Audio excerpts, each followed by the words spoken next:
It has all come down to this, the final issues of Marvel's greatest comics crossover event, Secret Wars. But we're not just giving you the complete comics history, no, we're going through the action figures as well, including replicating every cover of this landmark series using Marvel Legends. Hey y'all, welcome back to Carbon Scoring, the best place for comics history and action figures.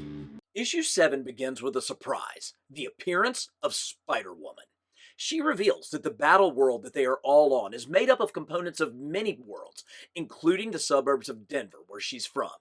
Given her abilities, the heroes decide to trust her, knowing that they will need all the help they can get for the battle to come. This is the second version of Julia Carpenter's Spider-Woman that we've gotten in Marvel Legends 6-inch scale, and this one is clearly superior. This is the one from the West Coast Avengers box set, so it's a much newer figure.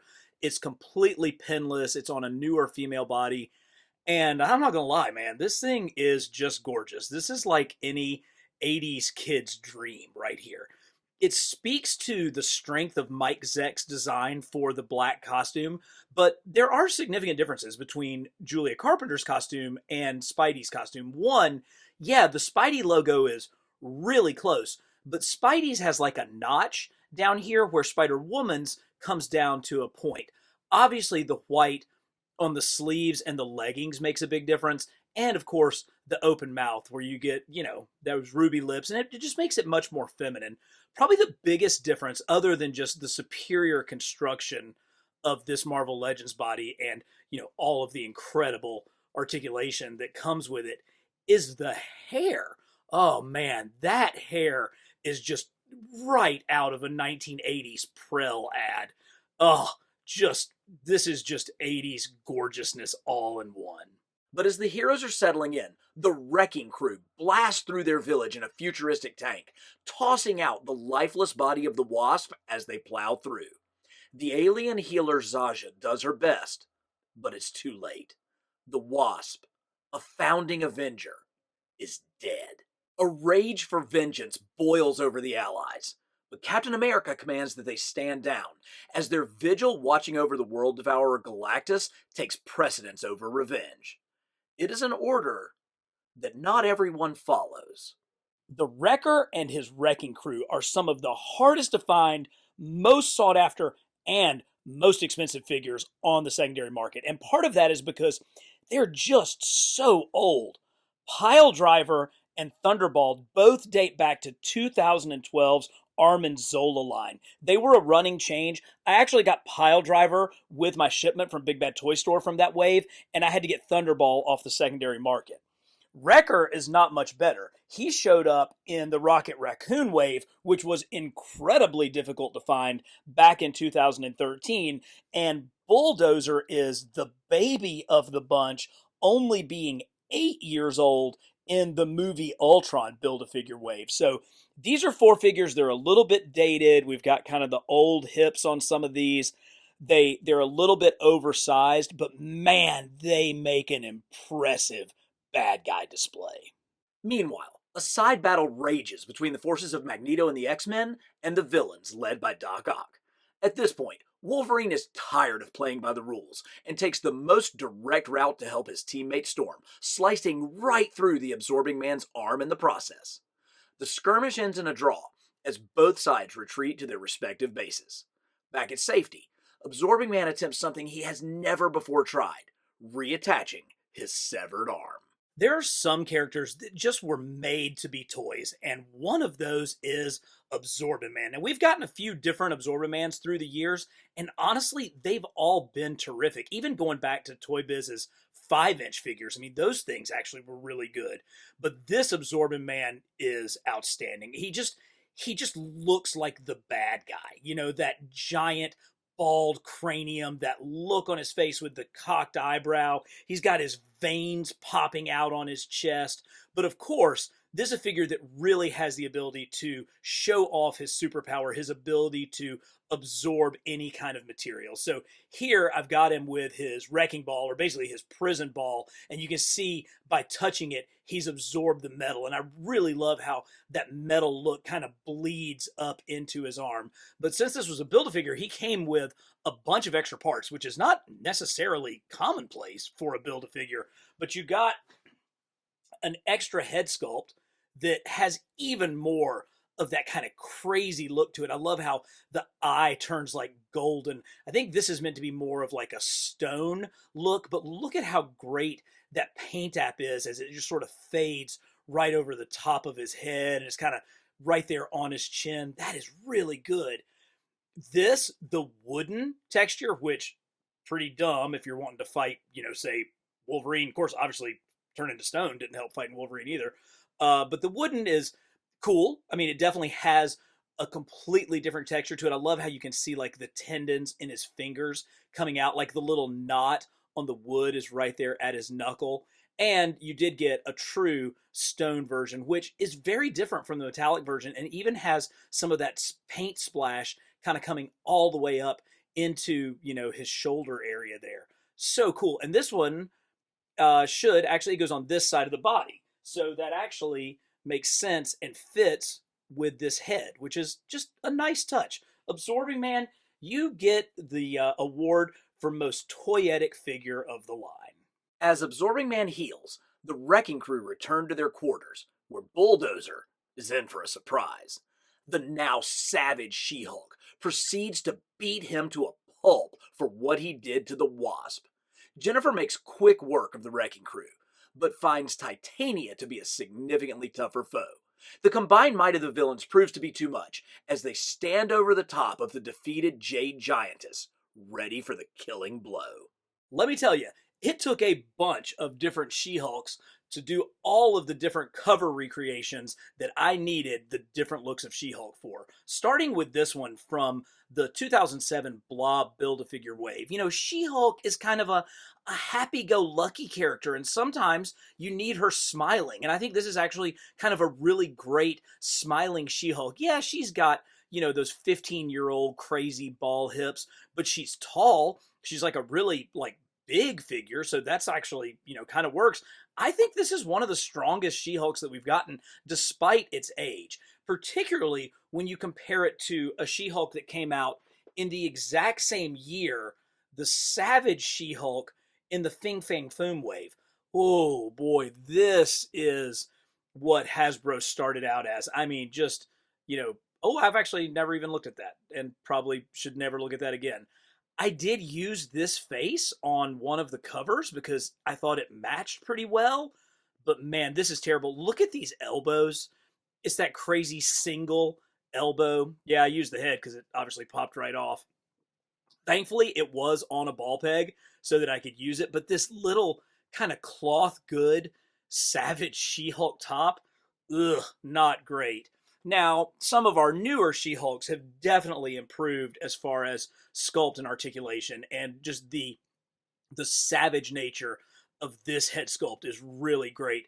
Obviously, much more modern articulation, tremendous sculpting. This should have face print technology so you can see how much better that likeness is, and I love the action of her green hair flowing. Plus, she's strong, man. That is, a 10-pack ab classic She-Hulk look. But really the one that best fit her look in Secret Wars was the one that came from the A-Force box set from 2017. So this is a roughly 7-year-old figure, but she's actually in kind of the jumpsuit that she was wearing in the Avengers at the time. It's more of a stoic face, and the hair really doesn't look like She-Hulk's hair at all. It's just kind of black instead of having that green to it. But, she does kind of fit the outfit. Now, all of this is basically moot because we just saw in the new Iron Man Retro Wave what is going to be the definitive She-Hulk from this era, and I, for one, can't wait. Meanwhile, Cap silently watches Galactus, pondering his next move. His fellow Avengers ask to go help She-Hulk, knowing she could be in trouble. But Cap still says no. But then, A telepathic offer comes in from Professor Xavier. The mutants will monitor Galactus, freeing the heroes to seek their revenge. Secret Wars issue 8 is considered a landmark in Marvel Comics history, sporting this remarkable Mike Zeck and John Beatty cover. It heralds the arrival of the Venom symbiote, although we didn't know it then. We just thought it was a cool new black suit for Spider-Man. The forces of the superheroes launch a frontal assault on enemy headquarters, lusting for blood for their fallen friend the Wasp. They blast through the defenses, just as Doc Ock applies the final blow to an unconscious She-Hulk. The battle rages across the entire issue, with Spidey humiliating Titania, utilizing his speed and agility to negate her advantage in sheer strength. 'Cause, Spidey's the best. As Cap and Torch approach the stronghold of Doom, they are met by the unstoppable Ultron. When Ultron snatches the torch out of the air, Cap orders the torch to use his Nova Flame, the ultimate expression of his flame powers. The intensity of these two panels has stuck with me for 40 years. The sheer destruction the torch causes, and the protective nature of Cap's shield. Ultron's defeated, but the Human Torch is spent for the rest of the fight. After going decades without giving us a proper Ultron figure, Marvel Legends has actually come up with two in the recent past, and they're both pretty much on the same buck, which it has that great just classic buck. And Ultron, he's taken on many different looks in the comics over time, but my introduction to him was in Secret Wars, and so I think of him like this, with this much more simple and classic shape. Now, this would have been a perfect figure for the Mattel line back in 1984. He would have been cheap. You would have basically used the same base body, given him a new head, painted him silver, and it would have worked out. But no, it took over 20 years for us to get a decent Ultron. And one of the reasons why I like this one is when you think about that scene of him with the Human Torch, where the Human Torch kind of goes with his Nova Flame to finally melt something on the inside of Ultron. I think that this Kirby crackle, this red and yellow Kirby crackle, kind of reminds me of that. So that's why I've picked this as my go-to Ultron for Secret Wars. With the battle won, the heroes tend to the wounded, while Hawkeye and Captain Marvel are shocked to find the Wasp has returned from the dead. Easy choice for the Hawkeye figure. The new deluxe version is just eat up with 80s goodness, all the way down to the bow that really much more resembles what he had during the 1980s at the time of Secret Wars. I really like how Jim Shooter played up the fact that Hawkeye was basically the only kind of regular guy that made it onto Secret Wars. I mean, everybody else has the proportionate speed and strength of a spider, or they could, set their whole body on fire. Hawkeye's just a dude with arrows, and all of his trick arrows got used up in issue 4 when they had to escape from underneath the mountain that Molecule Man dropped on top of him. And so Hawkeye had to kind of find a new way to be useful for the team, but as a longtime Avenger, he certainly continued to be an influential character throughout the rest of the series. You saw him like whittling arrows and getting ready, and just was the consummate hero, despite the fact that he was also the only true human. Another panel that stuck with me was this one, where Reed Richards was repairing Iron Man's armor, the armor that was being worn by James Rhodes at the time. While Reed marvels at the sophistication, Rhodey, still unsure of himself and his legacy as Iron Man, asked Reed if he was surprised that it was a black man under the suit. Reed, without looking up from his work, replies, "I never gave it a thought. I knew there was a man under there." I only owned 3 Secret Wars figures as a kid. I had the red and blue Spidey, the black Spidey, and this Iron Man. This is my original red and gold, red and yellow Iron Man from 1984. He has been well loved. You can see his uni beam has been completely worn off. He's definitely got some significant scuffs up here on his armor mask. But what a great figure. The base body for Secret Wars, I think, really worked for Iron Man. He does have a unique torso sculpt with his battery packs. He's got his jet boots. He's got his repulsor blast gloves. And this is just a gorgeous action figure. I mean, I put this thing, it still sits on the front row of my Iron Man armory because I will put this Iron Man up against any that has been made since. It is that perfect of a version of classic Iron Man. I have more than my fair share of great classic 70s and 80s Iron Men, but I don't think any of them really capture that candy colored goodness the way the Mafex does. This thing is everything I dream of when I think about this suit of Iron Man armor. I think that that helmet is just absolutely perfect. I love the unibeam on the front. Some of Hasbro's more recent ones have had a unibeam that wasn't the same yellow color as the rest of his costume, and that's distracting to me. Whereas this one really gets it right, and there's just that little bit of kind of clear plastic over the top of it that does make it stand out, but doesn't distract from the look of it.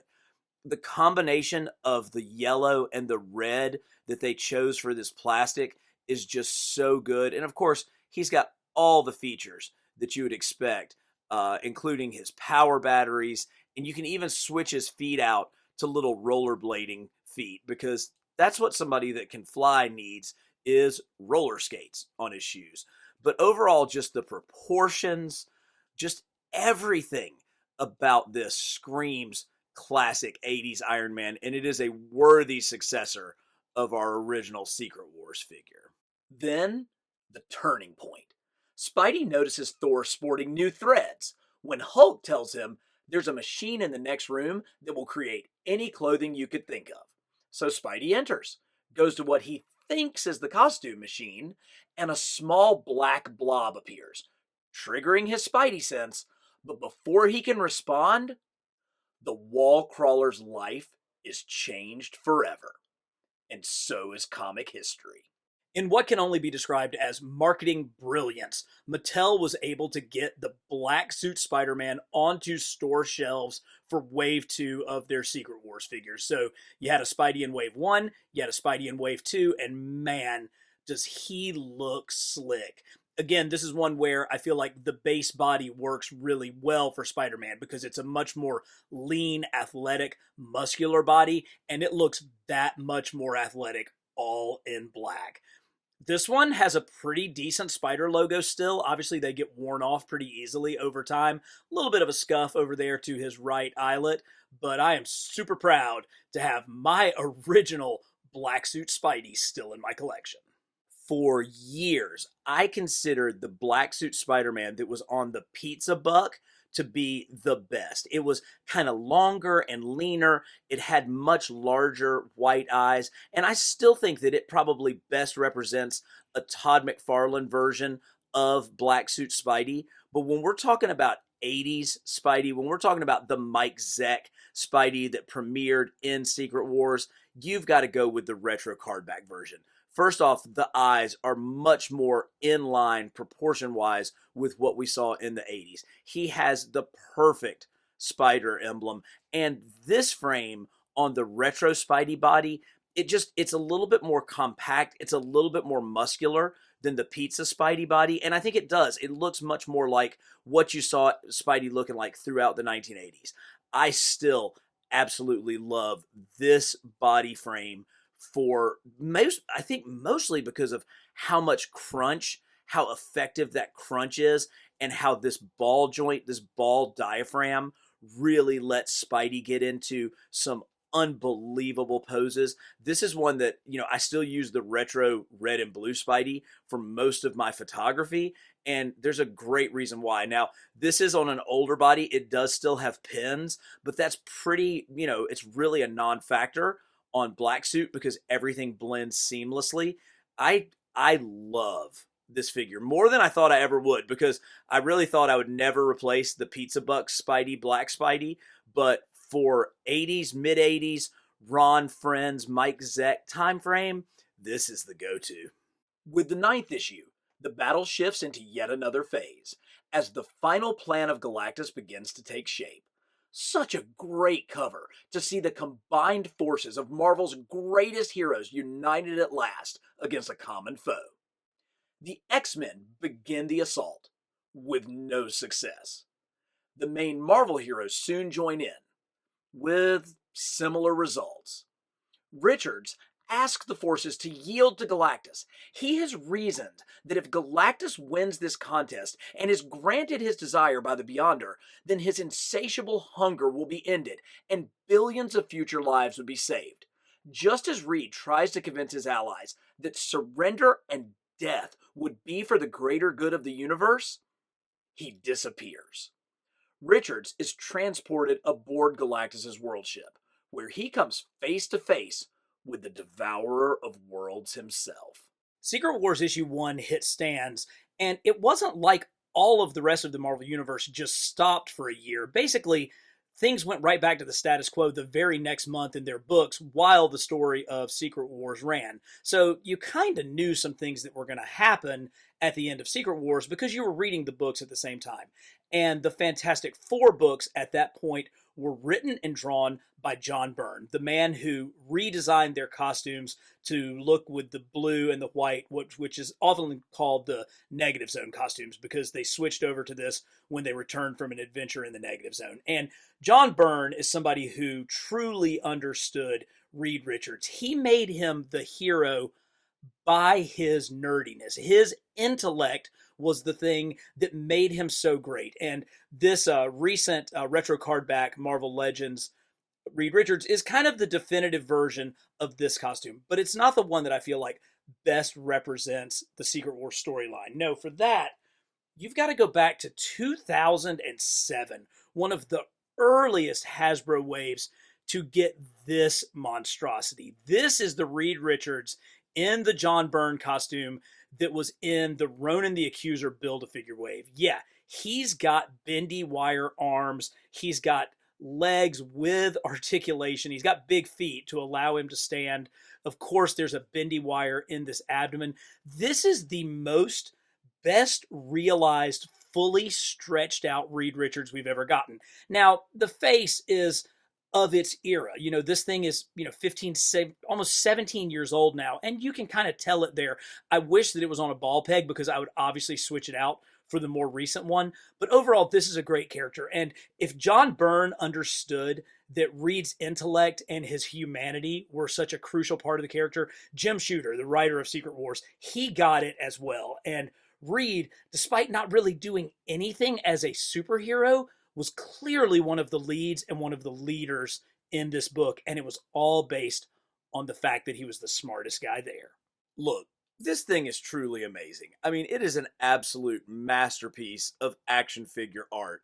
But let's be honest, it's huge, it's hard to work with, and in a lot of ways, it just doesn't top 2005's Galactus. Now, you probably don't understand what it was like back in 2005 to hear that Toy Biz was including something called a Build-A-Figure with their action figure parts, and that the very first one was going to make a giant Galactus. Now, doesn't seem so giant now compared to our HasLab, but it definitely has that 80s styling. I mean, it sort of has kind of that cross between what John Byrne was drawing and what Jack Kirby originally created. I mean, these are so Kirby. This is so Kirby. But I think that face, that head sculpt, has a lot of 80s John Byrne. John Byrne had featured Galactus a great deal in Fantastic Four leading up to Secret Wars, so he was a fairly well-known, even to comic readers at the time. It wasn't like you had to go back to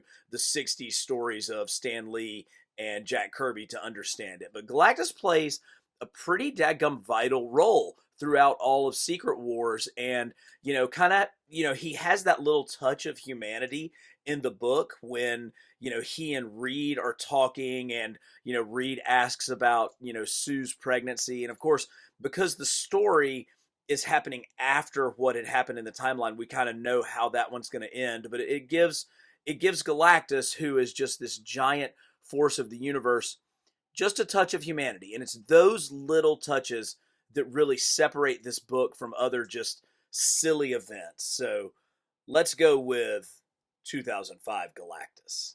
Back on the planet, Reed returns, still convinced of Galactus's role in the greater plan. Cap disagrees and prepares to fight. A fight that will feature man and mutant side by side as equals. They attempt a frontal assault, but are quickly repelled. Then, the Fantastic Four join the fight, with Richards having a change of heart, his desire to see his wife and unborn child deemed worth fighting for. But none of it matters, as Galactus escapes, and as he prepares to devour the planet and all of its energies in preparation for his final encounter with the Beyonder, first he consumes his homeworld ship. But during that brief moment of distraction, Doom strikes. The issue ends with Doom using the dissected body of Claw as a lens to absorb all of Galactus's power for himself. Marvel Legends have provided us with two different figures of Claw, and I wish I had like a magic wand and could somehow combine the two of them. This one is obviously the newer one. It's on a much better base body. It has more modern articulation with the hips. It has a much more modern frame. It's got good butterflies. I think the head sculpt is pretty good. I do kind of like that open mouth that it has. And he does have, his weapon, his sound blaster here on the right hand. The colors are a little bit darker, but overall, it's a better frame for this figure.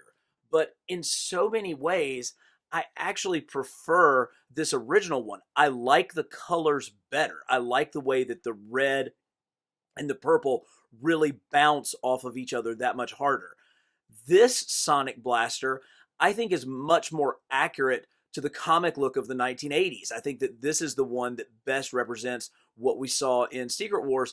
And while the newer one has a great head sculpt, it has a bunch of like doohickeys and stuff on it, whereas I kind of like the simpler look of this one. Now, unfortunately, he's on a much older body that just, really kind of doesn't stand up to today's standards. But in so many ways, this is still the Claw figure that I prefer. Poor Nightcrawler didn't have a lot of story beats in Secret Wars, which is a real shame because he is truly one of the cooler, more unique characters in all of the Marvel Universe. Someone who looks like the devil, even has the little pointy tail to go along with it, but is a devout Catholic and just an all-around good guy. Somebody who is kind of a mischievous mutant who can teleport from place to place, but also is a little bit of a swashbuckling swordsman. And I love this new Nightcrawler figure. The articulation on it is so good. He really crouches well, which I think is vital for a figure with the kind of agility that Nightcrawler has. They nailed these little elven feet and his three-fingered hands. It's just really good. We could have used a little bit more Nightcrawler love in this storyline, but I'm glad that the Hasbro Marvel Legends team gave us some huge love with this figure. As we move to the final 3 issues of Secret Wars, the story shifts to focus on Doctor Doom. This was by far the most difficult cover to recreate. There's simply no way to get the level of detail that Mike Zeck put into this cover, which was inked by the legendary Terry Austin. But with a lot of Photoshop magic, I think I came close. Galactus continues to drain the energy contained in his home ship. The process of obtaining it all was blinding, but just as Galactus prepared to absorb it into himself, all of that power flowed away towards Doom Base. Using Claw's body as a lens, Doom captured the awesome power cosmic of Galactus, and it is perhaps more than a mortal mind can handle.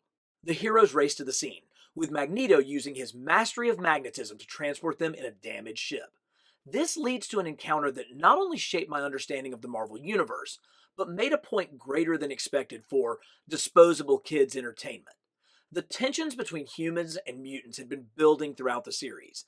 Now, as Captain America must trust a known murderer and mutant supremacist like Magneto, his loyalties are tested. Wolverine gets involved, wanting to know if Cap's highfalutin ideals of liberty and justice apply to all, or only humankind. Then Wolvie takes it up another level, comparing the persecution of mutants to that of the Jews by the Nazis.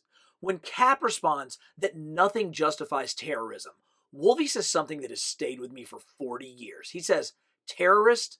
That's what the big army calls the little army."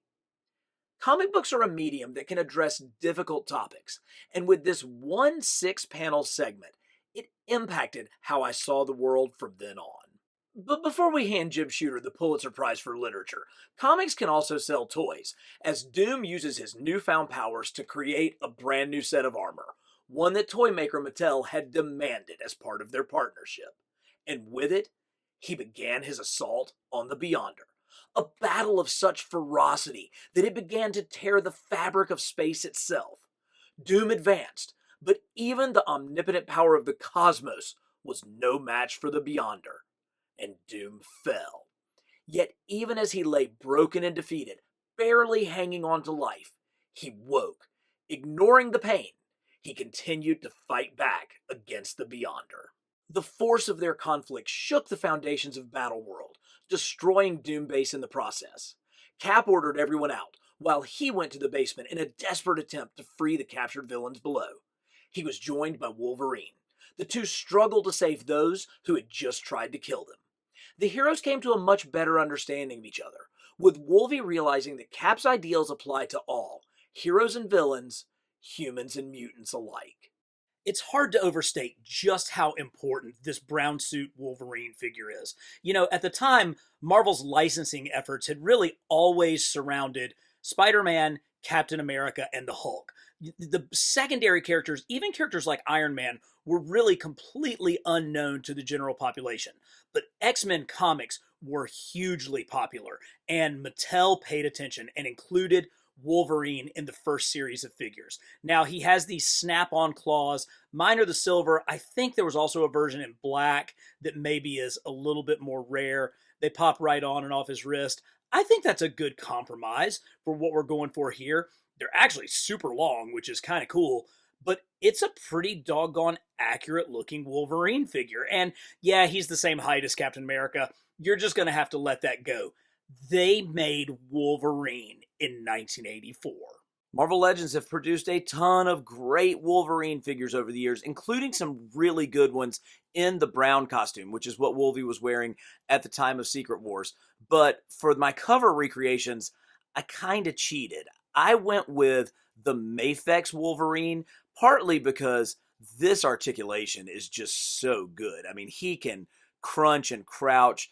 The butterfly on this shoulder is great, so you can really get his claws in front of him. But as great as that figure was, it still wasn't, for me, completely perfect. So I've actually got a custom head from Casting Couch here that I think actually really brings out that Mike Zeck, John Byrne look. And when you put it up on the corner box, it just really fits with everything going on. So this is my tiny little version. Wolverine's only supposed to be like 5'3", and because these Mafex figures are just slightly smaller in scale than the 6-inch Marvel Legends, I think it makes it even more perfect for a 1980s Wolverine figure. But all of that may have been for nothing. As our heroes look to the sky, a blinding light appears. It would seem the war is over, and Dr. Doom has emerged victorious. Our heroes mass behind Cap, but then Doom stands before them, removes his mask, and lets them know the war is over. The cover to issue 11 is a direct continuation of that final page from issue 10, as the now healed Victor Von Doom greets the assembled heroes. The look of shock on their faces tells the story. They are staring at the once scarred visage of Doom, now returned to his youthful beauty. Doom tells them there is nothing more to fear, then simply leaves. Ah, yes, arguably the most controversial figure in the line, definitely the one that took the most liberties from his normal look, is Dr. Doom. This was one where Mattel actually kind of put their feet down and said, no, the original look of Dr. Doom is too medieval, although he looks pretty medieval here in the images in his lenticular shield. They wanted a more high-tech version, and this is what made its way into the later stages of the comic. Obviously, it's reusing Iron Man's arms and legs, just with a little doohickey around his leg there, but it's a pretty classic looking Dr. Doom head.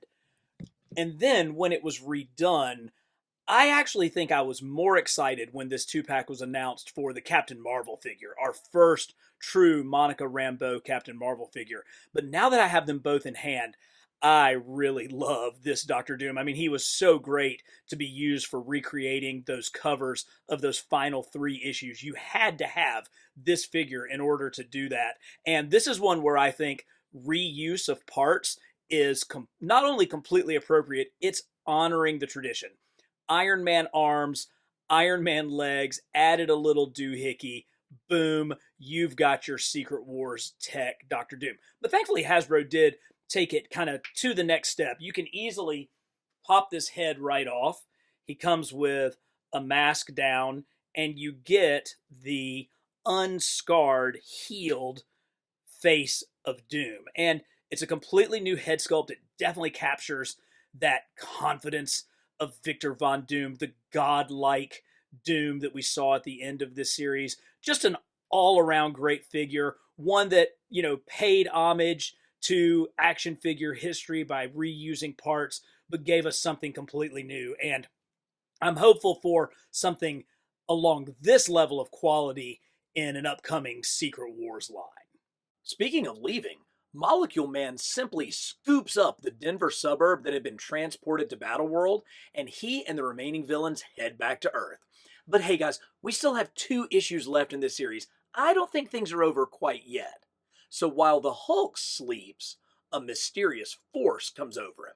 As he lumbers around, oblivious to his surroundings, Spider-Woman attempts to stop him, and while she's sorta successful, the mystery force then transfers from Hulk to Spider-Woman, who then goes to seek out the disembodied head of Claw.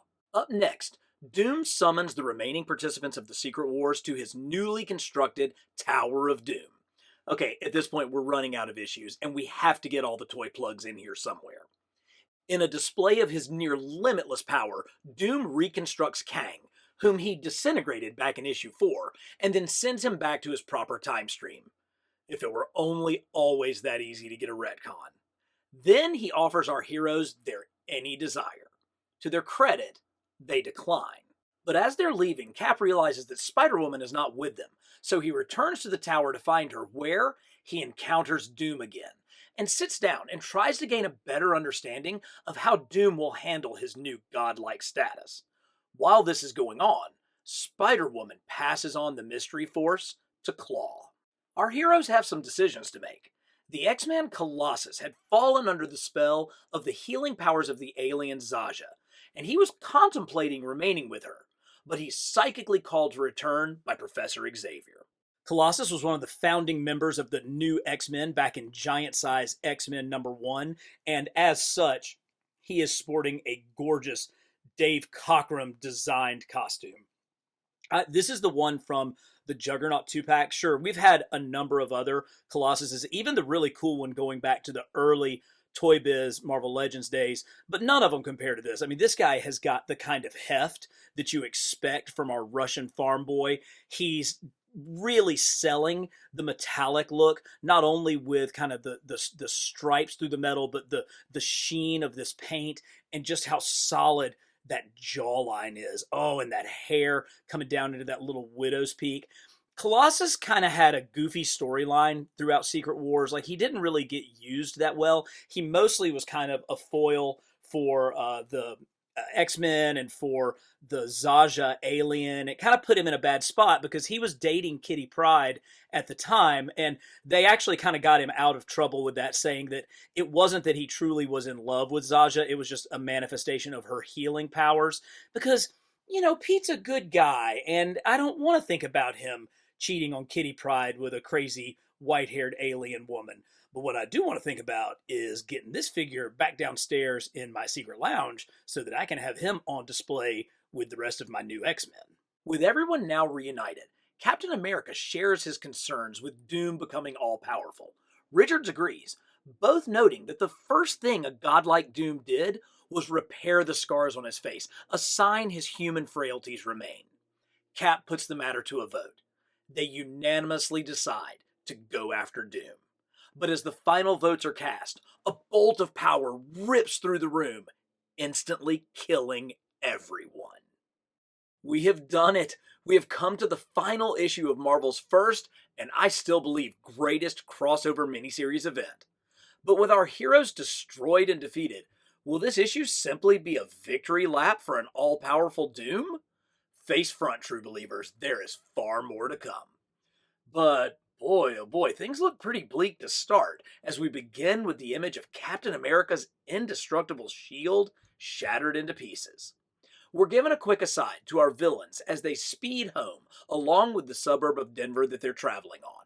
Even with freedom in their grasp, these stereotypical doofuses can't get along, with Molecule Man forced to restrain an enraged Doc Ock for the remainder of the ride home. In a toy line notorious for cost cutting, they actually splurged a little bit on Doc Ock. He has got all four of his tentacles with little claspy grabbers there. Of course, this one does have his lenticular shield. The bad guys were square and the good guys were round. Really great Ock head sculpt with some nice paint apps to really kind of get the look of the glasses and that grimace. Now, he's a little buff for Doc Ock, although Ock was actually a little bit fitter in comics at this time. You can see how Mike Zeck drew him in the book. He was in a little bit better shape than what we're used to. I tend to like my Ock much more like this. I think this is our most comic accurate Doc Ock from Marvel Legends SPDR Build-A-Figure wave back in 2018. I think this one was reissued with Silk and an Amazon exclusive 2-pack. That's the real problem, is this is a combination of the original arms that came with him and then the bendy wire arms that came with the animated version. But the problem is, once you try to get these in, they are impossible to stay back in. I have not had very good success with these arms. And so even though I really love the comic accurate nature of this figure, I continue to be frustrated with these bendy wire arms. Hopefully I can figure them out here pretty soon. Meanwhile at Doombase, the now possessed Claw begins to exert his influence on Doom, initially by suggesting Doom may accidentally revive the felled heroes. In an early 80s example of gaslighting, Claw describes how, with a passing thought, Doom could accidentally set in motion a way to bring his foes back to life. Despite Doom's attempts to resist Claw's invasive thoughts, he fails, as the heroes do indeed live to fight another day. A quick aside as we stare at this double-page spread. If you remember at the very beginning of this series, one of Jim Shooter's fiercest rules was that monthly comics shipped on time. But as this double-sized final issue rapidly approached the drop-dead date for publication, there was no way inker John Beatty was going to be able to finish in time. So Marvel rented a hotel suite in New York City, and every available inker in the area worked around the clock, chipping in to get the book done. It led to some uneven pages that looked kind of out of place, like this one. But it also featured some of the earliest published art of future legend Art Adams, who helped with the last-minute inking. Even as a kid reading this in the 80s, I could tell that this page was special. The level of detail in the art was far different from everything else in the issue. This full-page spread is rumored to have been penciled by Adams and inked by another industry legend, Hellboy creator Mike Mignola, the two combining for a page shockingly out of place with the rest of the book. Back to our story. Cap fights through, dispatching Claw to come face to face with Doom. He attacks and is disintegrated. Yet Doom's subconscious reincarnates him, so he attacks again and is destroyed again and again. As Doom loses his perilous grip on reality, Cap extends his hand to help, which is precisely when the entity possessed within Claw strikes. It was the Beyonder all along, lurking behind the scenes, waiting for his chance to regain his power. With Doom now defeated, he and Claw are sent back through the time stream to their rightful places. As Reed Richards works on a plan to return everyone back to Earth, Spidey swings off to find a snack. But the story of what happened between these two panels wouldn't be told for 40 years.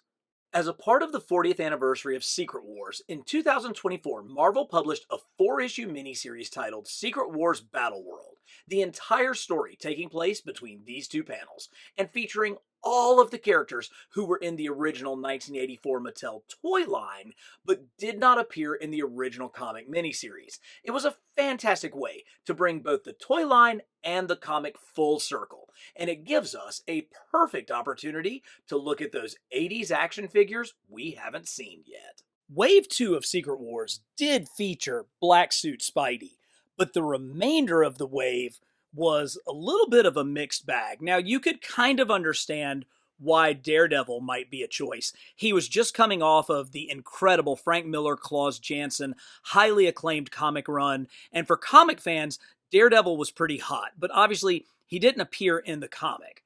As far as Falcon goes, Falcon did have a figure in the Migos World's Greatest Superheroes line, so maybe some older kids might recognize him from that line, which had probably been dying on store shelves for a couple of years at that point, but again, an unusual choice. Now, his wings did make for a really nice play feature on this one. Hobgoblin was incredibly hot in the comics at this time. He was quickly becoming Spider-Man's main nemesis, and I would argue the head sculpt on this Hobgoblin continues to be the most comic accurate one we've ever seen. Really, it looks like something straight out of John Romita's original drawings for the character. And then you have Baron Zemo, who's a kind of cool looking figure, but has just absolutely zero to do with this line or anything to do with comics at the time. The failure of these to sell unfortunately meant that Series 3 was shipped overseas. Ah, yes, here they are, the holy grail, the holy trinity of Secret Wars figures. These three figures are right up there for 80s toy collectors with that Vac Metal Cyborg from the Superpowers line. Because of the failure of Series 2, these were released only in Europe, and I picked these up off of eBay many, many years later. You have Iceman, who is about as simple of a repaint as you could possibly get. He's got Captain America's lower body with the boots on, and the only paint really is just right here at his belt and a little bit at his eyes. My Constrictor figure has been loved. He's been played with. He's got a little bit of scuffs. I like to think about, some young boy in Italy, thinking that the Serpent Society was the coolest thing ever and was like so psyched to get a Constrictor figure. But for me, the jewel of the line is Electro. Anytime you add in a Spidey villain, you know that you're going to get my full attention. This Electro, I actually bought carded, and I went ahead and ripped it, even though it had been on a card for 30 years, because I collect loose figures and I wanted my Electro loose. So he has his original shield. He is absolutely in mint condition. And I guess I wish TikTok existed back, because I probably could have gotten a lot of views ripping open a 30-year-old European exclusive Electro Secret Wars figure. Our story began with the Beyonder promising to grant the victors every wish. But there's only one thing Captain America would ever wish for. And here on this cobbled together planet, that wish did in fact come true. And as our heroes return home, there's one more lingering plot twist remaining. Ben Grimm, the blue-eyed ever-loving thing, has decided to stay behind to forge his own story on Battleworld. And in his place, completing the Fantastic Four, would be the She-Hulk. And with that, the most momentous, colossal, and influential comics crossover comes to an end. Y'all, it took me over a year to complete these cover recreations using Marvel Legends for each of the 12 iconic covers to Secret Wars. Let me know what you think of them in the comments. And hey, if you'd like a digital copy of any or all of these, I have them available in my Etsy store. There's a link down in the description. Telling the story of Secret Wars through action figures is one of the projects I have most wanted to do since starting this channel. So if you enjoyed it, give the video a like. And if you want more of the best in comics history and action figures, subscribe to Carbon Scoring.